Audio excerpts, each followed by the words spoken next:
Hola, ¿qué tal? ¿Cómo les va? Muy bienvenidos a este nuevo ciclo de entrevistas para la revista Reza de la Fundación Espacios Verdes. Hoy quiero presentarles a Mauro Fossati. Él es técnico universitario en gestión, manejo y conservación de la biodiversidad, egresado de la Universidad KS, perdón. Actualmente trabaja en el Parque Ernesto Torkins de la Sierra de la Ventana en provincia de Buenos Aires. Y Mauro lo convocamos hoy porque él escribió una nota para nuestra revista Reza en el 2023, donde habla sobre las invasiones biológicas. Así que bueno, hoy vamos a ampliar un poquito más sobre este tema. Así que muy bienvenido, Mau. ¿Cómo Hola, estás? ¿cómo va? Gracias por la invitación. Y bueno, acá justo de visita en Buenos Aires y bueno, aprovechando para ampliar de este tema que es muy importante hoy en día. Ujú. Perfecto. Para dar un poco un contexto, quiero que nos expliques qué es una invasión biológica. Bueno, básicamente una invasión biológica es la introducción de un organismo que puede ser de manera accidental o intencional, que puede ser una planta, un animal, un hongo, una bacteria, un virus, de una zona a otra zona de la cual no es originaria, ¿no? Y bueno, esas especies tienen la potencialidad de colonizar o invadir esa nueva área, ¿no? No pasa en todos los casos, no sucede, pero sí hay un pequeño grupo que sí sortea estas barreras ambientales o biológicas nuevas y empieza el proceso de invasión en estas nuevas áreas, ¿no? Bien.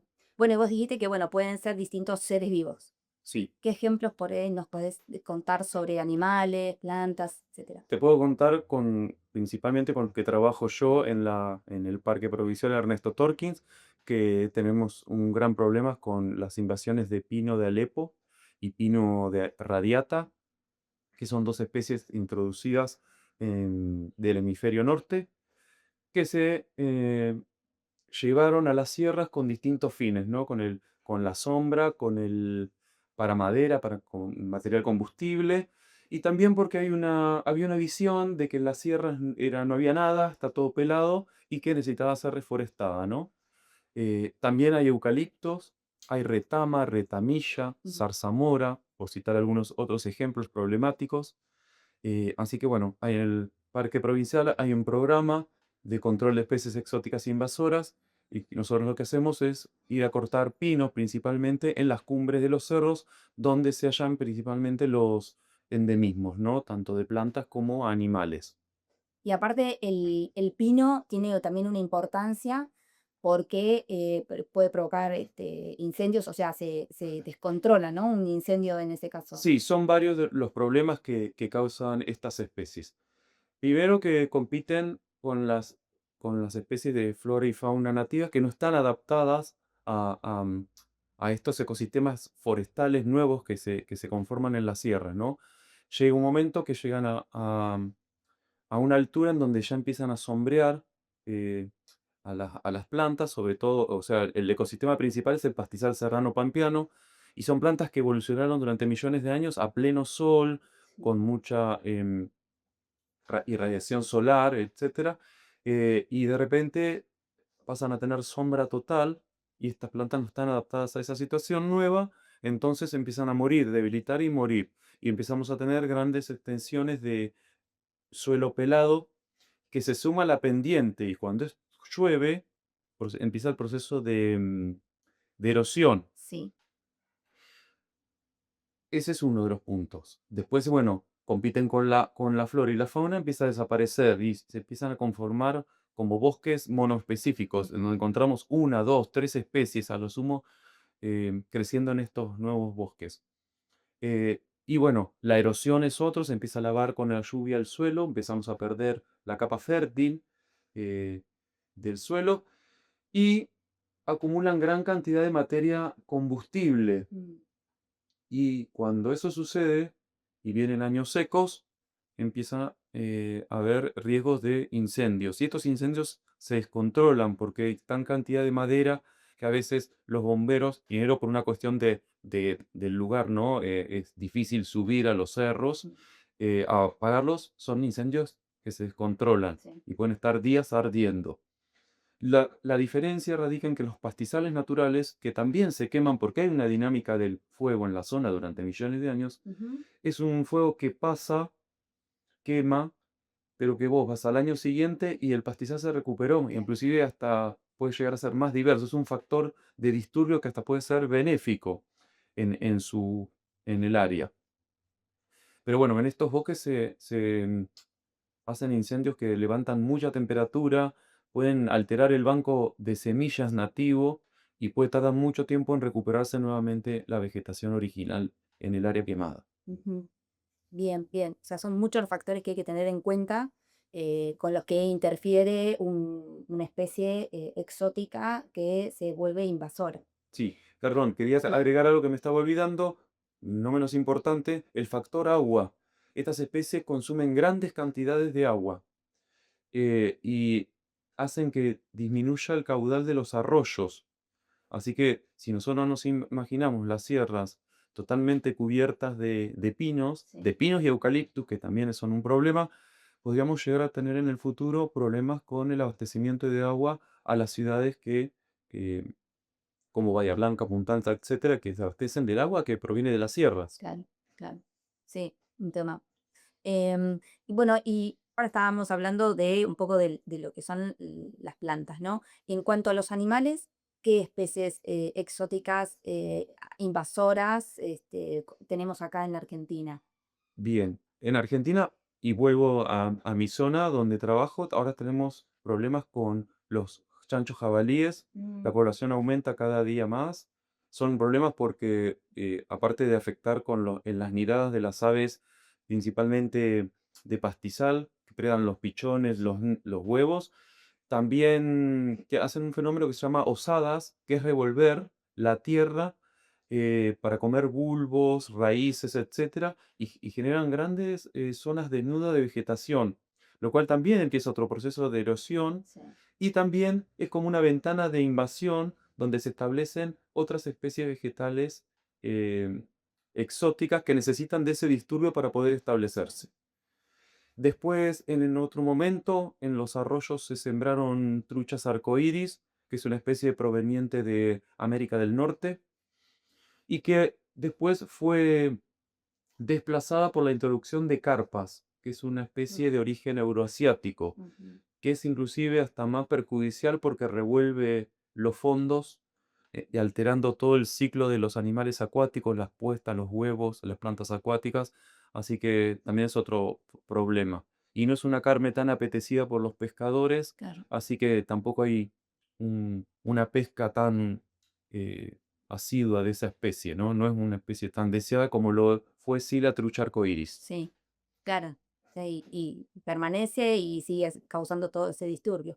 Y en cuanto a las aves, ¿alguna que nos puedan nombrar? Las aves, el estornino pinto Mm. es un ave que en la provincia de Buenos Aires se expandió el área de La Plata a Buenos Aires y empezó a colonizar todo el sur de la provincia y ya tenemos establecidas poblaciones.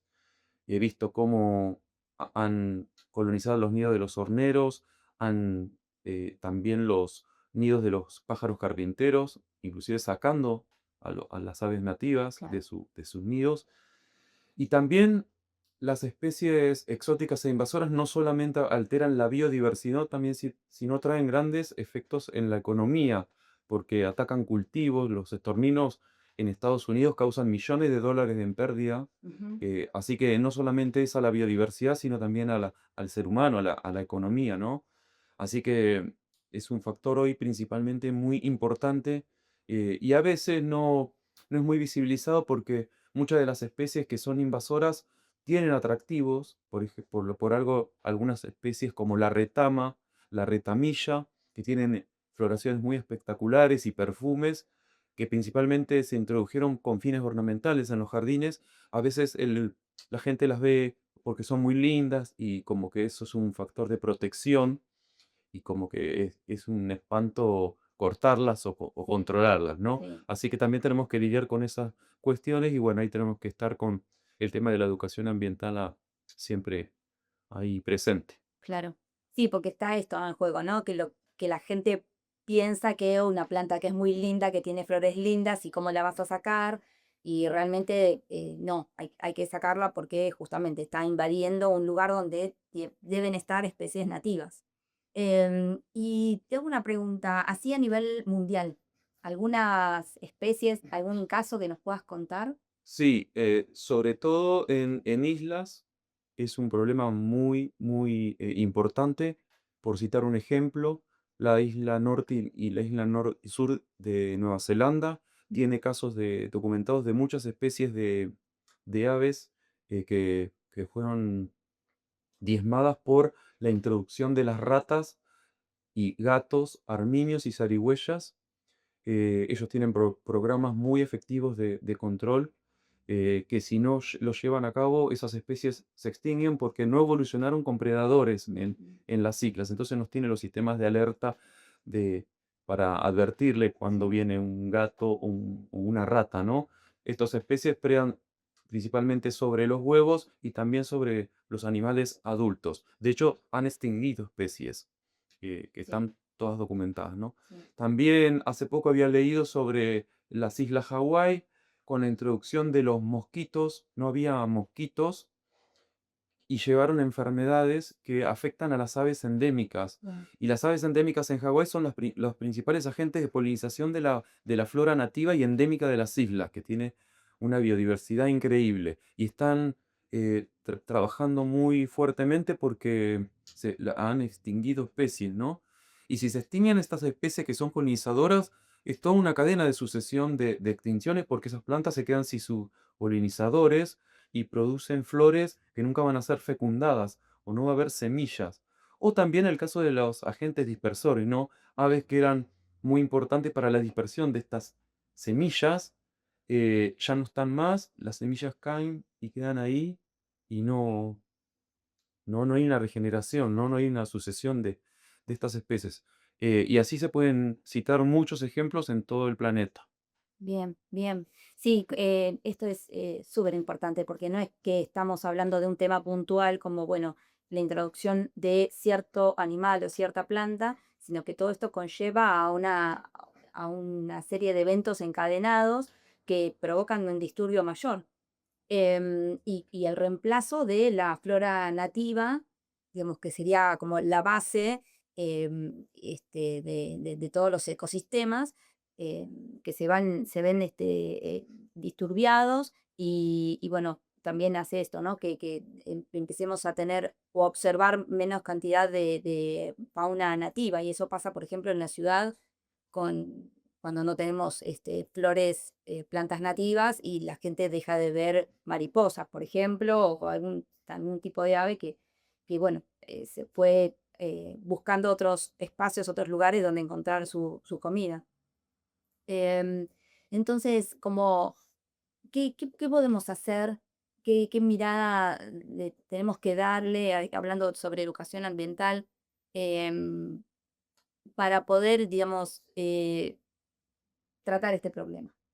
Bueno, principalmente la información. Si, por ejemplo, yo trabajo así que en educación ambiental, también tengo un pequeño vivero de cultivo de plantas nativas que también sobre todo lo uso para esta información y educación ambiental, Claro. se la proveo a mis vecinos directos, donde yo vivo en un lugar pequeño, en Sierra de la Ventana. Muchas veces me preguntan que compran un terreno, quieren plantar, entonces, bueno, yo les digo qué especies no deberían plantar, porque ya son un problema en las sierras. Por ejemplo, por citar un ejemplo, generalmente para los cercos vivos te recomiendan plantas de género Crataegus, Piracantha, que son seguramente, si yo les digo o les he puesto una foto, las conocen, que dan unas bolitas, un frutito rojo, que ya se escaparon y están creciendo solas, ¿no? Y son un problema. Ayudados por aves nativas, que es lo más loco Sí, porque son su agente dispersor, porque comen esos frutos, ¿no? sí, Entonces, lo principalmente es no seguir plantando estas especies, por más de que ya se hayan escapado, pero no colaboremos a que haya más. ujú, Eh, y en el caso de que no consigamos plantas nativas de nuestra región, podemos informarnos de qué árboles exóticos introducidos no son un problema de invasión en nuestra región, ¿no? De la región donde vivimos.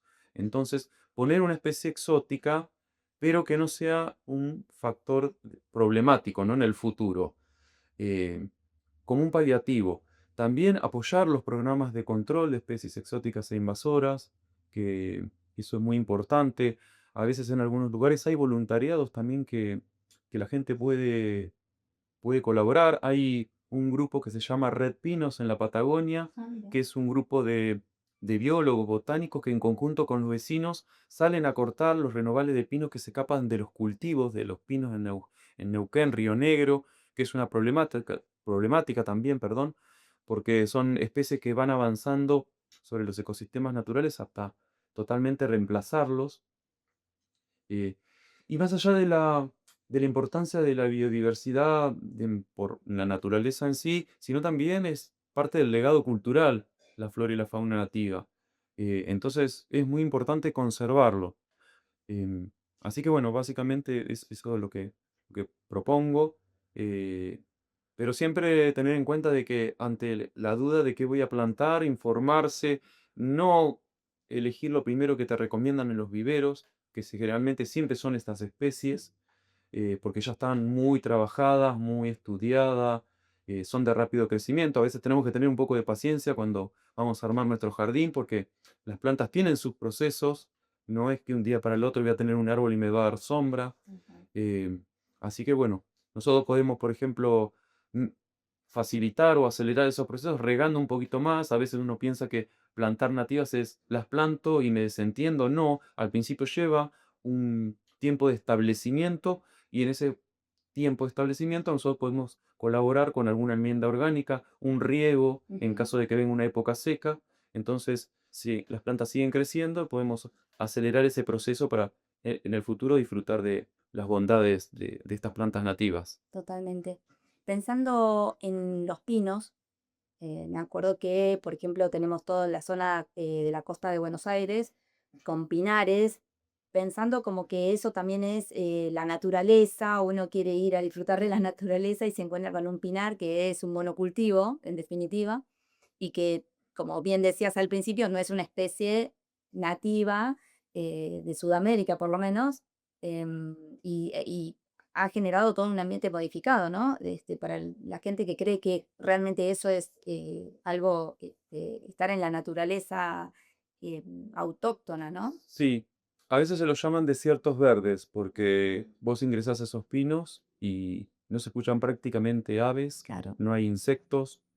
eh, a veces aparecen plantas que lo más probable sean también exóticas, que se benefician de ese microclima más húmedo Sí. con respecto a las afueras, ¿no? Al ecosistema original. Y sí crean esta situación de estoy en el bosque, la naturaleza, el aire puro, pero en realidad es un ambiente totalmente alterado, cero diverso. Eh, Entiendo lo de la sombra, porque yo cuando voy a la playa me pongo a la sombra de los tamariscos que se usaron en su momento para fijar las dunas, pero la verdadera biodiversidad está por fuera de de estos cultivos artificiales. Las playas tienen una gran biodiversidad, hay que protegerla. eh, y si vamos a la playa y queremos sombra, usamos una sombrilla o nos ponemos un sombrero. Pero, no, pero esos bosques fueron implantados con fines meramente humanos, tienen una funcionalidad que es la de la sombra y la de la fijación de los médanos, pero ecológicamente no aportan nada. Son como sistemas muertos. Eh, Así que bueno, está bueno también que lo recordemos porque cuando vayamos a la playa veamos esto con otros ojos. Claro, totalmente, totalmente. Y también me viene a la memoria el tema ya más mirando el sur de Argentina, los castores, que en principio estaban en Tierra del Fuego, en la isla grande de Tierra del Fuego, pero se han diversificado tanto que han pasado a Chile, han cruzado al continente, incluso ya se empezaron a ver del lado continental de Argentina, ¿no? En el sur.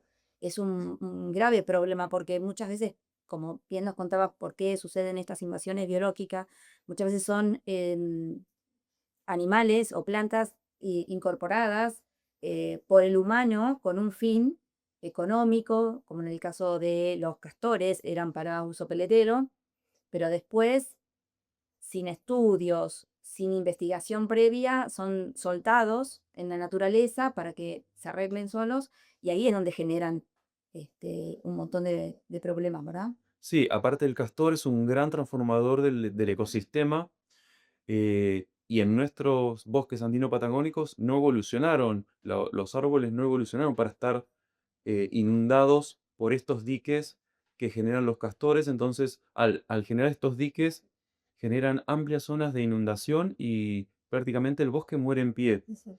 Eh, a veces, cuando se habla con animales, que es un tema sensible, se escucha decir, bueno, pero que los lleven a su lugar de origen, que no los maten. Eso es algo imposible por una cuestión de costo, por una cuestión de que estos animales pueden haber adquirido enfermedades que pueden afectar a las poblaciones originarias en América del Norte en caso de que se Sí, llevaran. Así que es muy difícil la translocación de especies exóticas, aparte por el número. ¿Cómo hago para reubicar en Alaska o en Canadá 100.000 castores? Es algo imposible inclusive de imaginar. sí. Entonces, lamentablemente, en estos casos se aplican eh, situaciones como de rifle sanitario, que se llama así, de manera lo más humanitaria posible. O sea, la idea es que los animales no sufran tampoco porque no está bueno, pero no, a veces no hay otra solución. Claro. Y un caso particular que quería comentar también, en el caso de los insectos, en la Patagonia nosotros tenemos, y lo compartimos con Chile, a un abejorro que es único, el abejorro pelirrojo o mangangá del sur, que es el abejorro más grande, un abejorro naranja que es el más grande del mundo, que hoy en día está en peligro crítico por la introducción de abejorros europeos que se usan con fines de polinización de frutas finas, Ajá. y en un momento estos abejorros se escaparon del confinamiento donde los tenían y empezaron a invadir y a competir con el abejorro nativo. Sí. Y hoy en día el abejorro nativo es muy difícil de ver, y aparte de la competencia por las flores, estos abejorros europeos trajeron un ácaro que nuestro abejorro nativo no coevolucionó con ese Mm. ácaro, y hace que cuando se transmite al abejorro mueran. Así que hay toda una cadena de invasiones. O sea, el ácaro es introducido por el abejorro europeo. Ahora hay algunos proyectos de conservación importantes en Argentina, y en Chile había leído algo de que los están tratando de criar para hacer liberaciones y empezar a usarlos con el mismo fin que trajeron los otros abejorros de polinización de las frutas Sí. de cultivo, y porque es muy importante como polinizador de muchas plantas nativas de la Patagonia. Eh, a veces estas invasiones pasan desapercibidas, hay extinciones que son silenciosas, nunca nos vamos a enterar, y a mí me parece tristísimo, perdemos animales que ni siquiera vamos a conocer. Así que creo que es un tema muy importante, relevante, Ujú. junto al cambio climático. Son dos de los factores de disminución de la biodiversidad.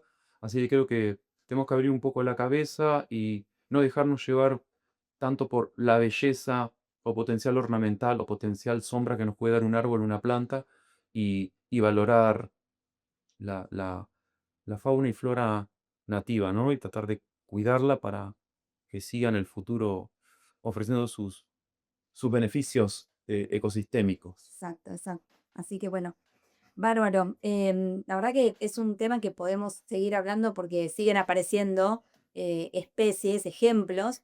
em, Ahora se me ocurre el cervo colorado, ¿no? Ciervo colorado, ciervo dama. Exactamente, que uno ve un cierrito y dice qué cosa tan linda, tan amoroso, pero realmente causan muchos problemas con esto, ¿no? De la invasión del ecosistema y generando que la fauna nativa que cada vez se empiece a relegar, ¿no? Que pierda espacio y no pueda reproducirse. Bueno, va camino a la extinción. Sí, compite con los ciervos nativos, como el venado de las pampas, el ciervo de los pantanos, el pudú y el guamul en la Patagonia, el ciervo rojo Claro. es muy abundante, También es una especie peligrosa. En la época de celo hubo casos de Ujú. accidentes en humanos. eh, es como un montón de cuestiones que hay que tener en cuenta. Exactamente. Así que bueno, la verdad que muy, muy jugosa, muy enriquecida esta entrevista, Mau. Te quiero agradecer mucho por tu tiempo. Y bueno, les agradezco a todos los que están viendo esta entrevista y bueno, pueden dejar sus comentarios, sus preguntas y nos vemos en la próxima entrevista. Muchas gracias. Gracias a vos.